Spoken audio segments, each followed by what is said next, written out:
Hi, I'm Ram Iyer and I bring to you the podcast version of my article, I Watched the Kerala Story. What Sudipto Sen has pulled off is impressive. Well, one fine night we finally went to watch the film. I wanted to know what the film was going to bring to the table. What I'd heard and what I'd read about the film were the exact opposites, and that kindled my curiosity. And then one weekend when I met my cousin, she seemed in favor of the film and that increased my curiosity. Finally, one day I gave in. Mentioning the plot in short is customary in pieces like these, so here goes. Shalini Unnikrishnan from a Hindu Malayali family goes to a nursing college in Kasaragod against what her grandmother feels. Her mother is in support of her leaving town to study. Shalini is this teen who does playful, innocent things like making faces in front of a buffalo, poking fun at a Kathakali dancer. Very cute, happy. One morning she gets dropped off at a college in an auto rickshaw owned by a Muslim man. The windshield kinda gives it away. The place seems like a typical college in any Muslim-dominated place. Slogans like Free Kashmir, something about Osama bin Laden, etc. on the walls. Students going around in hijabs and so on. The college, during its orientation later that day, by the way, distanced itself from the wall art. She enters the hostel room where two girls, one Nima Matthew and one Geetanjali Menon, are chatting. They take less than a second to identify Shalini, and Shalini playfully mentions the jibe that typically people from the Brahmin community hear in places like Kerala. Everyone laughs, shares a light-hearted moment, and then enters Asifa Ba. Asifa is supposed to be from a nearby Muslim-dominated town of Malappuram. She knows a lot of people in the college and tells the trio that she will ensure that they enjoy the next few years there. At the orientation session they all attend later that morning, someone clicks pictures of the trio and sends them to a Muslim religious group. The men are happy to see the girls' photos, and so begins the story. Asifa is a relentless campaigner for Islam who constantly says things that make the girls doubt the omnipotence of their respective gods. One day the girls get molested at the mall, and Asifa tells them that if they wore the hijab, Allah would protect them from such incidents. Because of the constant peer pressure from Asifa and her cousins, the Hindu girls slowly convert to Islam. The Catholic Nima refuses to convert and confronts Asifa and raises her voice when Asifa says anything about the God and the Christ. The film shows how Muslim men pull off love jihad, lure unsuspecting naive Hindu girls, get the girls to fall in love with them, get physical with them and get them pregnant, or engage in revenge porn if that does not work, make conversion a prerequisite to marriage, saying, "Oh, how can we take home a Hindu girl? Our family will not agree." And then convert the girls, marry them, or in some cases get them married to other unknown Muslim men, and then take them to Syria. Then come the graphic descriptions and imagery of the travel to Syria, the sex slavery, the ruthless killings, absolute disregard for women, and things like that. The film is not A-rated for nothing. Now, let's get to what I really want to talk about. First, an argument for the Kerala story. My cousin, when we were chatting about random things, including this film, told me how, for lack of a better term, a witch doctor managed to make her friend's family shell out over 3 million rupees. That's 30 lakh rupees. It involves playing with people's fears, of course. The friend tried everything they could to dissuade their family from engaging in this, but that was of no use. The witch doctor apparently even dug out a dead fetus buried in their backyard. Nobody really knows how it got there. I was more shocked than disturbed by this. My cousin's argument was, if such bizarre things can happen in Kerala without anyone knowing, why is it difficult to believe that 32,000 women went missing? Next, a case against the official religious conversion numbers. Live-in is legal in our country as long as those involved are consenting adults. When you go to register your marriage, you have to show any conversions because that decides under which act your marriage is registered. But if you're not registering your marriage and yet convert, I am not aware of how one could confidently arrive at the conversion numbers that we have today. Now, I want to specifically mention that I'm not denying the conversion numbers we have, I'm just questioning them. There's a big difference between the two. In other words, if a Hindu woman marries a Muslim man after converting to Islam and goes through a proper nikah but does not legally register their marriage, they can continue to live as a couple. They're married according to Islam but not necessarily according to the Indian law. And that conversion, I feel, may not be part of the official numbers. Next, a case for the number of non-Muslim girls that get sent to Syria. Common sense would make us think that the parents would immediately file a case if their child gets converted to Islam and married to a Muslim man. But this is Kerala. Kerala respects and accepts all religions. Kerala is the state run by communists who themselves reject all notions of God and religion, but are liberal enough to let their children follow what the child wants. Since the communists have an equal stand on any religion, it does not matter to them which religion their child picks, as long as the child is happy. And everyone in Kerala is uniform in this thought. Isn't that why 100% of these people who are eligible to vote for the CPI there? And everyone wears only red shirts, drinks only tea, and eats only fish and rice. If the child gets converted to Islam and gets sent to Syria, that would be after the child cuts all ties with the parents. The parents helplessly accept it because at the end of the day, every parent wants their child to be happy, even at the cost of the parents' unhappiness. Now that the child has cut ties with the parents have no way to know where the child is. The girl could be taken to Colombo, which the parents might know, but then where she goes from there is unknown to the girl even. The girl gets brainwashed to not tell her parents that she's going to Syria, because obviously the parents would get anxious about it all. Everyone knows what happens in Syria and Iraq, right? The Muslim men, after a point, take away the girl's cell phones, saying Sharia does not allow women to have cell phones.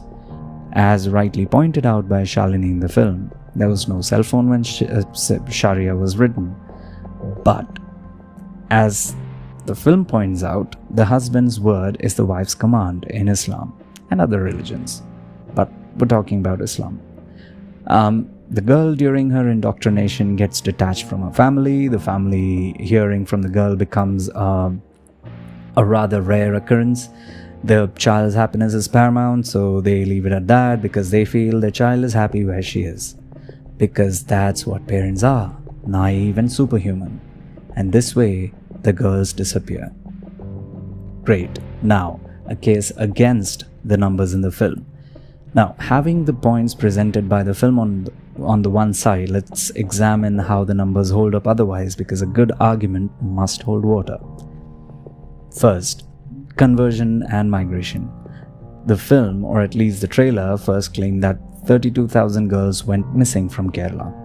There was a lot of noise about how the numbers are wrong. Then came the revelation that 32,000 girls vanished over a period of 10 years, meaning on average 3,200 girls vanished in a year. Not too big a number, one might think. But even for 3,200 girls to vanish like this, there should be some substance to the number.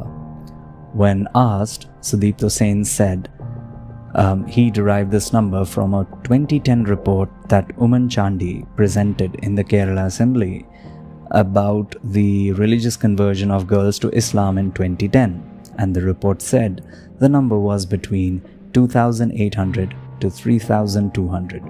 Let me repeat that. Mr. Sen claims that Mr. Chandi said that up to about 3,200 girls were converting to Islam in a year. Mr. Sen extrapolated that to 10 years and arrived at the number of 32,000. Seems fair? No. Here's why. First of all, I could not find a document, a video, or a news article that says Uman Chandi said 2,800 to 3,200 girls were converting to Islam in a year.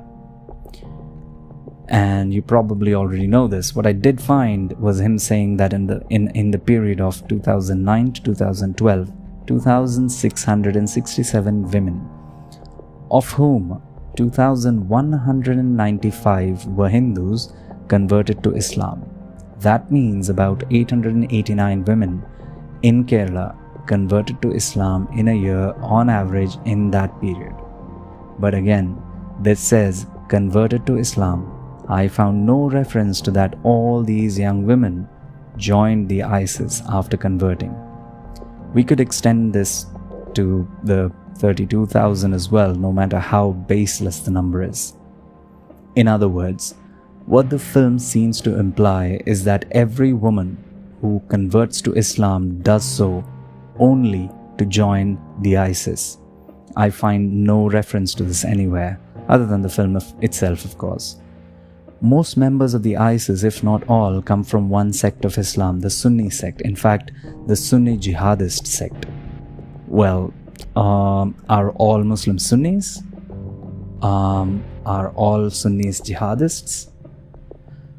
Also, note that all women travel to Syria with their husbands, which doubles the number of people traveling to Syria. I'm unable to wrap my head around the idea that 64,000 men and women joined the ISIS, all from Kerala. Of course, though over a period of 10 years. Oh, right, wait. Muslim men can have 4 wives, which could take the number to 40,000, not 64,000. Will these men have at least one wife who would not be taken to Syria? Well, then the number is about 43,000. Now, let's superimpose these numbers on the population. Kerala, with a population of about 35 million or 3.5 crore people, has sent 40,000 people to ISIS in a decade. While the film does not explicitly say that all these 32,000 women went from Kasargod, it does kinda seem to imply that. Because while the claim is that most of these recruitments happen from Kasargod and Mangalore, the film shows nothing of Mangalore. And also the title is the Kerala story. That makes me think that this entire number belongs to Kerala, more specifically Kasargod. Now, I find it natural to compare the population numbers of Kasargod to the number of people sent to ISIS. Kasargod, a district with a population of about 1.41 million people, that is 14 lakh people, is shown to be the hub in Kerala for ISIS recruitment. Let us dice this down to women aged over 19 and under 35. The number of women in this age range in Kerala is about 4.3 million. The percentage of Keralite population living in Kasargod is 4%. That is, 4% of the entire population of Kerala is in Kasargod, according to the same report. 4% of 4.3 million is about 172,000.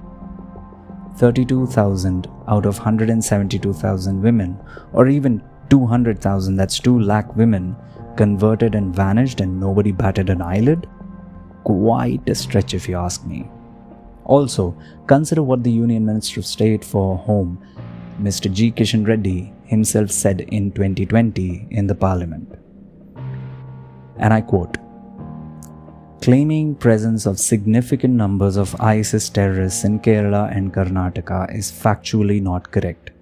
The government continuously takes necessary measures to put forth India's correct position through established mechanism in unequivocal and categorical terms at various international, multilateral and bilateral fora, and also through diplomatic channels."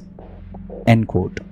In other words, if Kerala and Karnataka do not even have significant number of ISIS terrorists, the states that do have are supposed to contribute several tens of thousands more of ISIS terrorists than 32,000, given that 32,000 is not a significant number.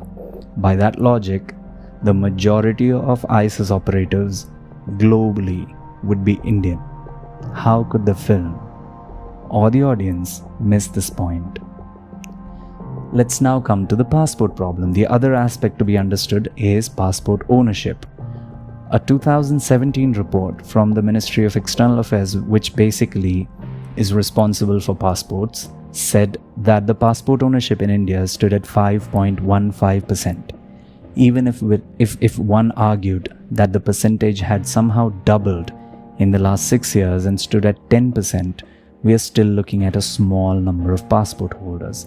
If one stretched it, that all these people left the country on fake passports and visas, there is absolutely no way in this connected world that the numbers surpass the legitimate passport holders. That would kick off alarm bells everywhere, not just India. Superimposing this number on the young women population of Kerala, which stands at 4.3 million, the number of young Keralite women holding passports would be around 2,21,450 or 221,450. Kasargod would be much lower at 8,858.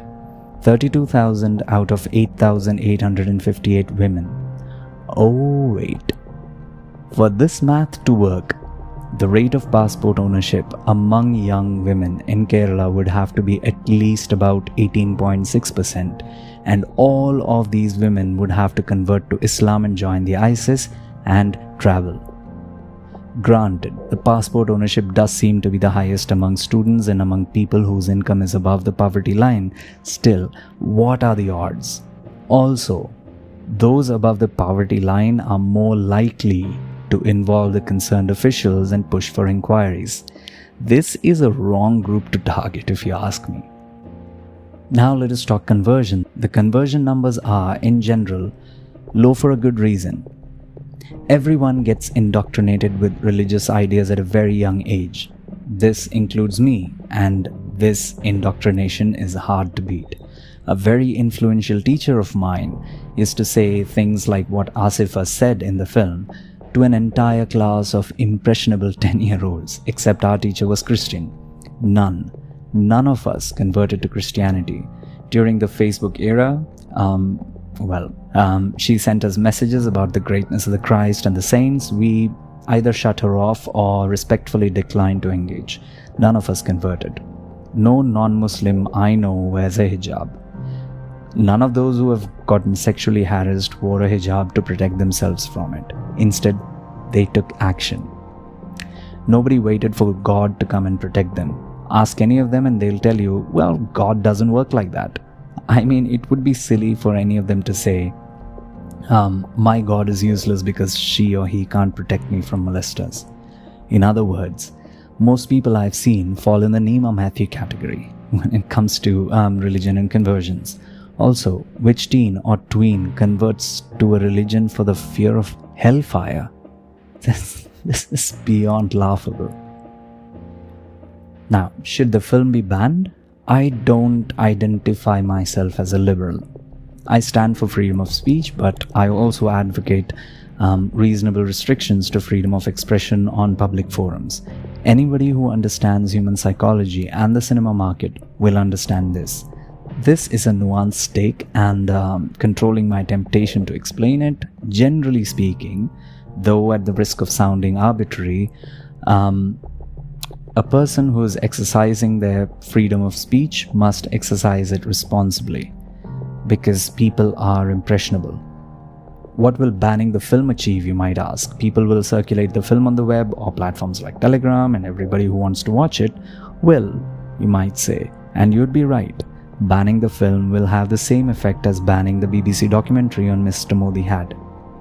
But ask any producer if they would be willing to pump money into a film that gets banned but circulated on the web for free.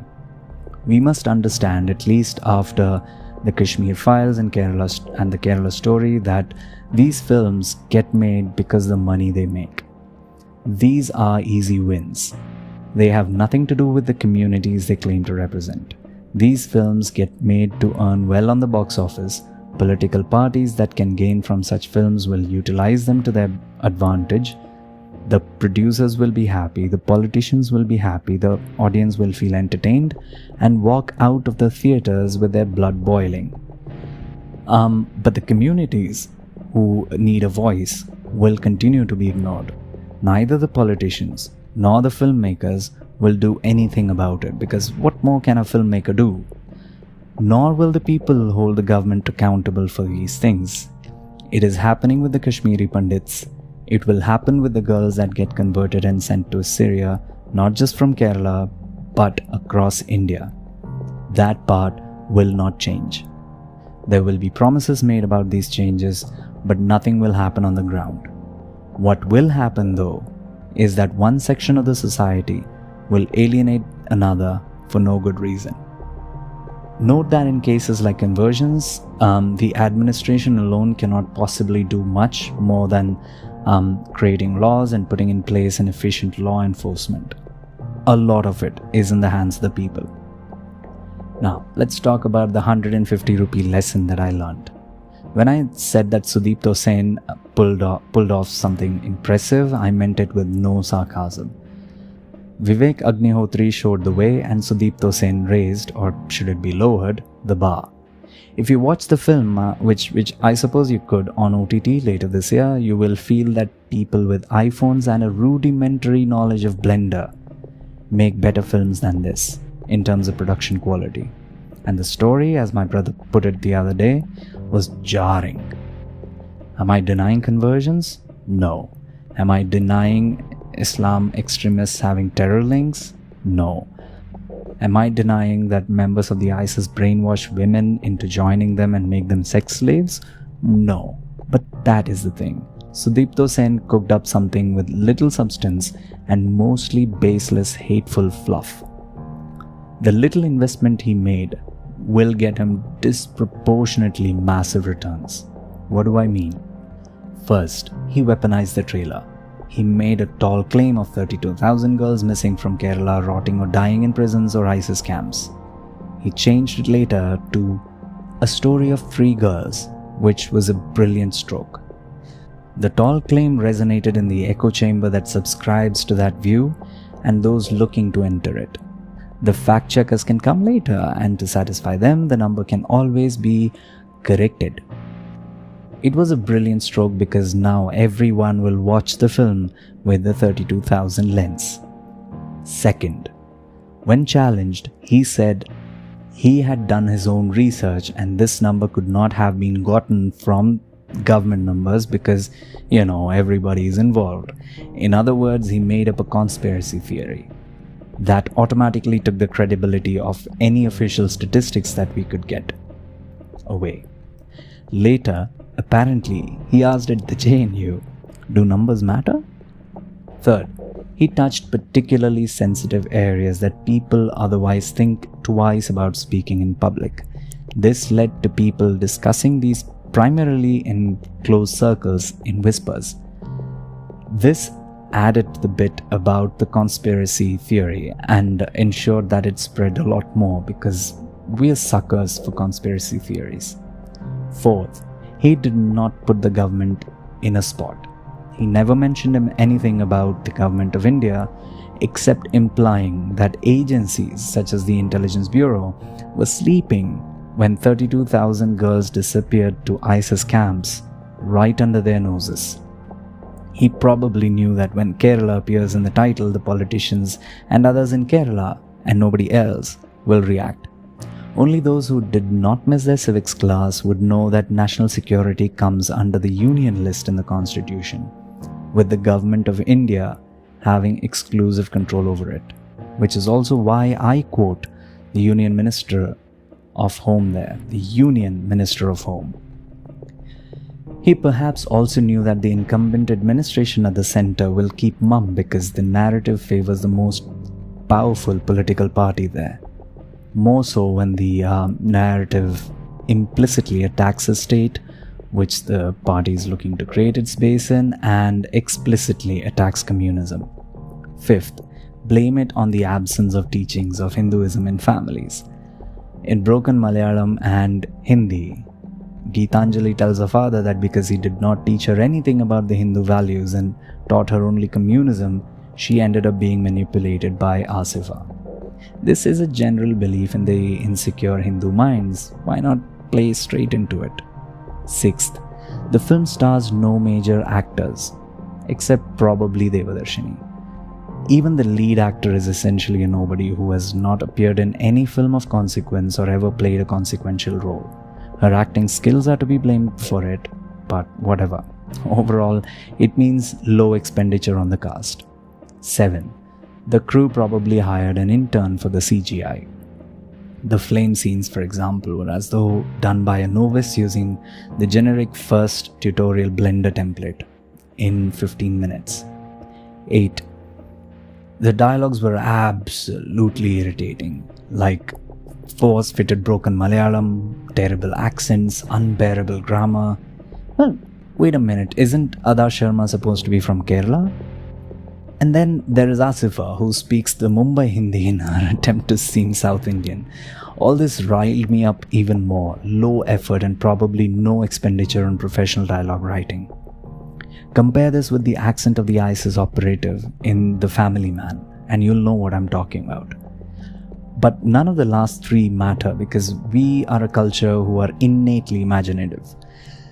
We only need to be shown the symbols. We are fully capable of imagining the rest. The CGI does not have to be good, the dialogues don't have to mean anything, the actors' acting skills do not matter, and Sen knew it. And that's your formula to create a multi-billion rupee box office hit on a shoestring budget. The lesson I learned paying $150 for the ticket. But hey, strange things happen in Kerala, right? First, let us address a couple of arguments in favor of the film. Like I said, my sister mentioned the bizarre finding of a dead fetus buried in her friend's backyard, saying all sorts of crazy things happen in Kerala. Have you ever heard of something like this? Well, I've not, of course. But can we equate this with national security? Can we say with absolute conviction that tens of thousands of girls go missing in a state and none of the parents or friends even so much as file a habeas corpus petition? Not even one? Or are tens of thousands of families being silenced? Doesn't that just make it much worse for the perpetrators of this crime? Keeping tens of thousands of families silent over such a big national security issue is impossible to pull off for a decade. Even if we go by the logic shown in the film, if Geetanjali can contact Shalini's mother and break the news about everything that happened to them, even if to die later, and if Nima can approach a police officer and lash out at the police in action, then compound the effect by thousands when tens of thousands of girls who either survived or so much as caught a whiff of what was going on had spoke up. The issue would have blown in the face of the conspirators. Not all 32,000 mothers would stop contacting their children. Not all 32,000 disappearances will miss the radar. Not all conversions can be brushed under the rug. And it would be impossible to ignore the connection when thousands of reports come out. And finally, let us talk about how to handle the conversion issue because that seems to be taking the center stage. Scientific temper, that's the answer. Not mere education in science, but promoting scientific thought. Converting naive believers may be possible, but converting someone with a scientific temper is several times more difficult. Of course, someone with a scientific temper will also question your religion, much like everybody else's, but that's what we need today. Teach your children the difference between God, religion, and culture. Culture to me is a lot more approachable and quicker evolving than religions, and therefore more relevant, even though they are rife with issues like obscurantism. Religion and God do not have to do anything with each other. God, if you believe, existed long before religions and will exist long after religions die a slow death. Modern laws can replace religions because, though often flawed, they are more useful than any religion. Philosophies can remain to be studied. I am sure that the philosophy behind every religion has something to teach us, as long as we approach them in the right sense. I don't support any conversions, or rather the only conversion that I'm willing to support is rejection of all religions. Discovery of the God should be a personal journey, and nobody should have anything to say about someone's self-discovery. But again, that's just my personal view. If you care so much about your religion, do something that gets your child interested in it. The more obsolete religious restrictions that you show, the more they will be disenchanted. Make them realize that gods don't have to be the silly, self-absorbed, insecure jerks that they often are made out to be. Gods need not be heroes either. Teach them about the incarnations from the standpoint of a practical life and values. Of course, for that you will have to learn about them yourself first, but hey. And yeah, don't make up magic. Kids do not buy that anymore. If you're a Hindu, find out why we have so many gods, what they stand for, or why are they considered gods in the first place. Tell the children about the different schools of thought we have in Hinduism. Today's children are inquisitive. They want answers. Find out the answers for them, or at least help them look. And remember, because that is how it is not an answer. Let your children pick their own paths.